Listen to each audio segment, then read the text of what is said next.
केजरीवाल ने pre vaccine पर साधा पीएम मोदी पर निशाना। भारतीय सेना ने पाकिस्तानी क्वाडकॉप्टर मार गिराया। पंजाब में 6 साल की बच्ची के साथ हैवानियत। टैक्स रिटर्न दाखिल करने की तारीख बढ़ी। गृह राज्य मंत्री किशन रेड्डी का चीन पर बड़ा बयान।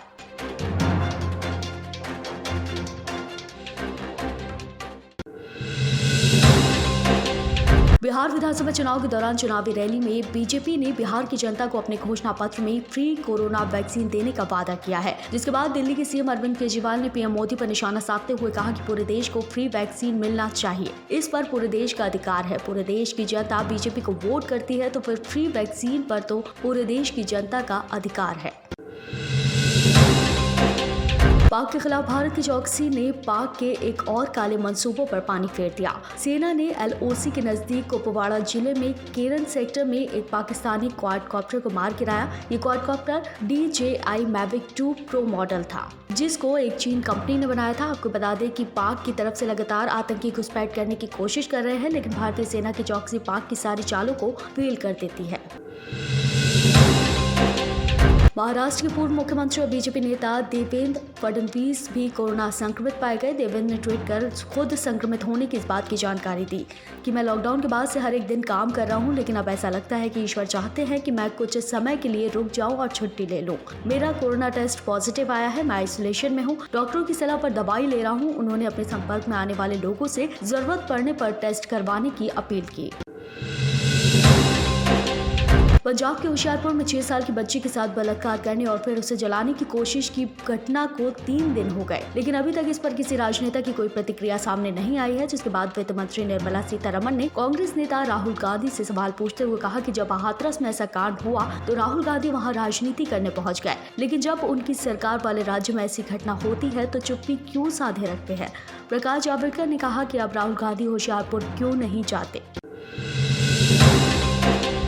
वित्त वर्ष 2019-2020 का आयकर रिटर्न करने वालों को लेकर सरकार का बड़ा फैसला। अब सरकार ने टैक्स रिटर्न दाखिल करने की तारीख 1 महीने और बढ़ा दी। व्यक्तिगत करदाताओं ITR दाखिल करने की तारीख 31 दिसंबर तक बढ़ा दी गई है, तो वहीं खाताओं की ऑडिट करने वाले करदाताओं के लिए ITR दाखिल करने की समय सीमा 2 महीने बढ़ाकर 31 जनवरी 2021 कर दी गई। भारत चीन विवाद को लेकर गृह राज्य मंत्री किशन रेड्डी ने चीन की सेना पर निशाना साधा। रेड्डी ने कहा कि दुनिया की कुछ सेनाओं को अपनी ताकत पर भ्रम था, लेकिन भारत तिब्बत सीमा पुलिस के उस देश की सेना का भ्रम तोड़ दिया। गृह राज्य मंत्री ने चीन का नाम लिए बिना ही चीन को घेरा था। रेड्डी ने पहले भी लद्दाख में सड़क निर्माण को लेकर समर्थन किया था। बिहार विधानसभा चुनाव में अपने पिता रामविलास पासवान के देहांत के बाद चुनावी रैली में उतरे लोजपा के चिराग पासवान ने बिहार में शराबबंदी को लेकर बिहार के सीएम नीतीश कुमार पर निशाना साधा। चिराग ने कहा कि बिहारियों को शराब तस्कर बनाया जा रहा है। कोई माता बहनें अपनों को तस्कर बनते नहीं देखना चाहती, लेकिन नीतीश और उनके मंत्रियों को सब पता है पूरे बिहार में रोजगार का अभाव।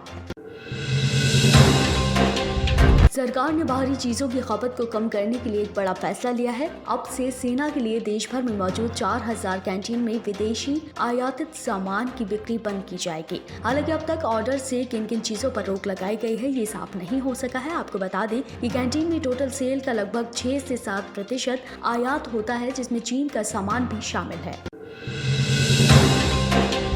कोरोना संकट को लेकर विश्व स्वास्थ्य संगठन ने एक बेहद चौंकाने वाला ऐलान किया है। WHO ने कहा कि अब तक कोविड-19 महामारी एक नाजुक मोड़ पर है। अब ऐसे देश जो बेहद खतरे में हैं और साथ ही जैसे हालात हैं उसे देखकर भी डर है कि जल्द ही स्वास्थ्य सेवाएं कोलैप्स हो सकते हैं। आने वाले कुछ महीने वाकई बेहद खतरनाक हैं। विश्व के सभी देश प्रमुख से कड़े कदम उठाने की अपील है।